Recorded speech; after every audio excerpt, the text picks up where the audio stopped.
De volta, e a gente volta a falar do mais grave acidente em transporte terrestre do Espírito Santo. E nosso foco agora são as responsabilidades e punições para pessoas ou empresas que usam carros sem manutenção adequada.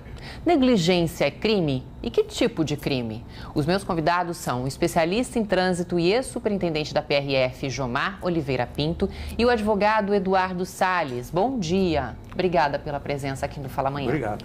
Bom, vamos lá. O transporte do granito sempre foi um problema grande, porque é uma pedra exatamente muito pesada. O senhor que já trabalhou na Polícia Rodoviária Federal, enfim, sempre foi, não é de hoje que é um problema aqui para o Estado? Realmente, desde a época que começaram a explorar o granito, trazendo do norte para o sul, então isso veio trazendo problemas em cima de problemas, tá? E cada dia que passa, vem aumentando o poder das novos maquinários, então desemboca assim para uns produtos maiores, porque de primeiro eram uns blocos menores e com a modernização começou-se a criar uns blocos maiores. E não houve nenhuma modificação no sistema de transporte. Os caminhões são os mesmos, né? Apesar de serem mais modernos, em algumas formas. Mesmo assim, é complicado. E o que falta? Falta amarração correta? Ou é peso demais para o caminhão? Não, a amarração em si, ela está correta, tá? Porque foi desde 2004, quando nós tínhamos um número muito grande de acidentes, onde os blocos caíam na estrada e eram abandonados, nós conseguimos, entendeu? Através de vários comandos,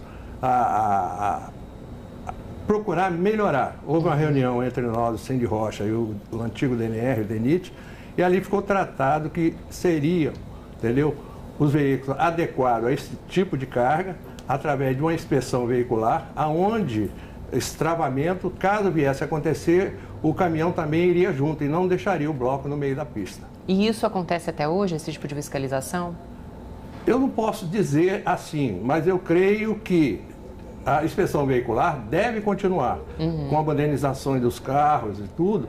E, por sinal, você vê esse acidente, a carreta também foi junto. Se não fosse, o bloco teria ficado na pista e o veículo teria ido embora. Entendi. Bom, essa mudança já ocorreu, mas mesmo assim, os problemas que a gente viu aí no caminhão teriam provocado esse acidente, segundo a própria polícia, né? Falta de manutenção no veículo é crime? Andressa, existem as medidas administrativas que são legalmente previstas, como multa, remoção do veículo, suspensão da carteira de motorista, e também existem as sanções, tanto cíveis como criminais. E a legislação prevê como dos pressupostos de responsabilidade, prevê o dolo ou a culpa. Qual que é a diferença? O homicídio culposo, doloso ou com dolo eventual, como foi nesse caso dito pela investigação? Em regra geral, o homicídio culposo é aquele quando o agente não tem a intenção de matar, né? O homicídio doloso é quando há a intenção. E o dolo eventual, que é o que está sendo tratado no caso, na hipótese de que mesmo sabendo dos riscos que aquele ato mesmo sabendo dos riscos daquele ato, mesmo assim o infrator prossegue na sua execução. Ou seja, não se importa com os resultados. Exatamente, ele assumiu o risco. Exatamente. Né? Agora ali, por exemplo, segundo a polícia, haviam vários problemas ali, né? Pneu careca, falta de manutenção no tacógrafo, nos freios também, né? Então, há uma série de irregularidades, sem falar no peso da carga, que estava 11 toneladas acima do permitido, só na carga. E aí é o peso da carga, peso da caminhão, as estradas já não são daquele jeito que suportam tudo isso, né? Não tem essa fiscalização com balança adequada, como a gente já ouviu a PRF também afirmando isso, que deveria ser mais. Enfim, é uma série de problemas que se uniram e causaram esse acidente, né? Exatamente. Obviamente que tudo isso depende de toda a parte técnica, toda a parte pericial, que acredito que nos próximos dias aí as autoridades competentes estarão chegando a uma conclusão sobre esse ponto. Mas, de fato, se considerado todas essas circunstâncias, houve sim um agravamento e houve sim essa assunção da responsabilidade pelo risco dessas circunstâncias. Perdão? Olha só o que disse o Roger Nunes dos Santos. Sou motorista e já fui praticamente obrigado a fazer entregas em locais onde o caminhão não poderia ir, com carga em excesso nas laterais ou traseira. Nesse caso, quem pode ser responsabilizado? O motorista ou a empresa que obriga? Isso já aconteceu comigo e fui multado. De quem é a responsabilidade? Do motorista ou da empresa? Olha, eu entendo que há uma responsabilidade de ambos. Obviamente, consideradas as circunstâncias, os motoristas são meio que obrigados a aceitar essa situação. Mas eles, tendo conhecimento de que aquilo está ocorrendo de forma ilegal ou de forma irregular, eles deveriam sim recusar. Infelizmente, não é o que acontece. Medo de perder emprego, exatamente, tem tudo isso, né? Exatamente. Então, eles são meio que obrigados a terem que trabalhar com situações como essa. Mas eles deveriam sim, em tese, rejeitar ou tomar medidas para que isso não aconteça. É verdade. Agora, a empresa de transporte responsável pela carreta que causou esse acidente e deixou 23 mortos foi condenada em 2010 a pagar R$15 mil ao motorista por danos materiais e morais. O motivo é que uma carreta da empresa entrou na contramão e o motorista de um carro que vinha no sentido contrário precisou desviar para não bater de frente e por isso acabou colidindo numa cerca de madeira e arame farpado. E na sexta-feira passada, um dia após o acidente em Guarapari, o dono da transportadora, Jacimar Prete, foi à delegacia, recebeu voz de prisão e foi levado para o complexo penitenciário de Viana. Horas depois, o advogado conseguiu na justiça pôr o cliente em liberdade.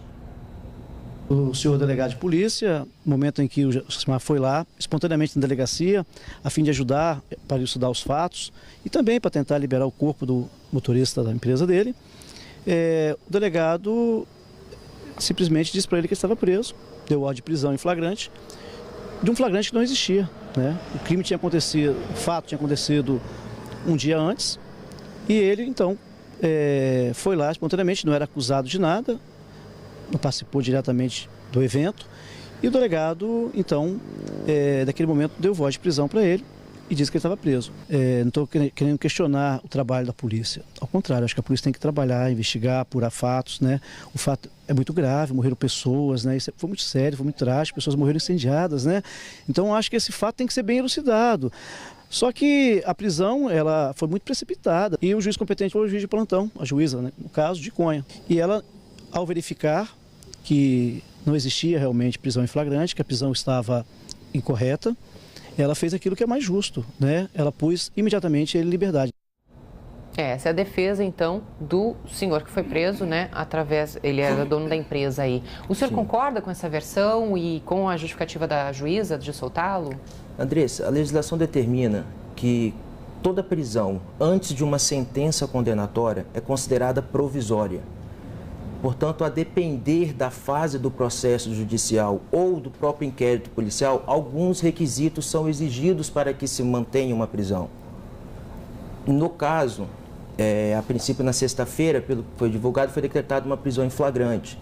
E o que a lei dispõe a respeito da prisão em flagrante é que ela somente pode ocorrer, como o próprio nome já diz, para que se evitar a continuidade de um crime ou que se puna previamente aquele infrator que acabou de cometer uma infração. Então, a prisão em flagrante, ela só tem cabimento se o crime estiver ocorrendo, se ele acabou de ocorrer, se houve uma perseguição após o cometimento do delito, ou ainda se logo após o delito o indivíduo foi encontrado com algum instrumento que o ligue à cena do crime, diríamos assim. Ao que parece, não foi o que aconteceu no caso. O proprietário da empresa se apresentou espontaneamente, um dia ou horas depois, e por essa razão a doutora magistrada entendeu que não estaria configurada a prisão em flagrante. Nesse caso, em havendo para a colheita de provas ou para a instrução do inquérito, ou algo nesse sentido, caso a autoridade policial entendesse que seria imprescindível a prisão do proprietário da empresa, deveria sim representá-lo para a autoridade competente, no caso o Poder Judiciário, e aí a prisão deveria ter sido decretada por um juiz de direito. É verdade. Bom, vamos seguir então. Em relação à fiscalização, aqui tem muita gente realmente cobrando fiscalização em relação às empresas desse segmento, né? A Rosiane disse, será que o transporte ferroviário não seria o ideal para transportar essas pedras? tenho pavor de ficar perto de carretas com esse tipo de carga quando eu estou nas estradas. Realmente, a gente às vezes fica um pouco assustada, né? Ferrovias não seriam mais indicadas? Mas o que acontece é o seguinte, a ferrovia vem até Vitória só, entendeu? Porque traz do norte, vem até Colatina, ou Baixo Guandu, ali seria embarcado. Aí tem a mudança de trecho, tá? Que seria entrar na área de Vitória Cachoeiro. Tá? Então não tem jeito, não tem linha de trem. É uma burocracia muito grande, entendeu? E acredito também que poderia, as balanças móveis é muito mais eficaz do que as balanças fixas, porque as balanças fixas têm desvio. Tem desvio, então, exatamente. Todo local, se você for Rio Novo tem desvio, Linhares tem desvio, Serra tem desvio. Então os motoristas acabam escapando da fiscalização. Escapando, porque eles sabem que está havendo um comando ou está havendo uma fiscalização de blocos. E outra coisa, eles rodam mais à noite.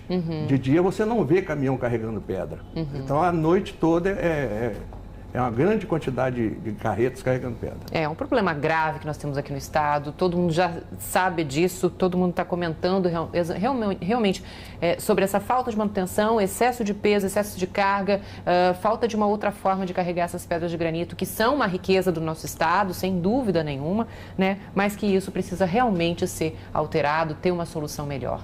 Eu quero agradecer a presença de vocês, muito obrigada, e uma boa semana para vocês. Obrigado também. Eu vou para o intervalo rapidinho, no próximo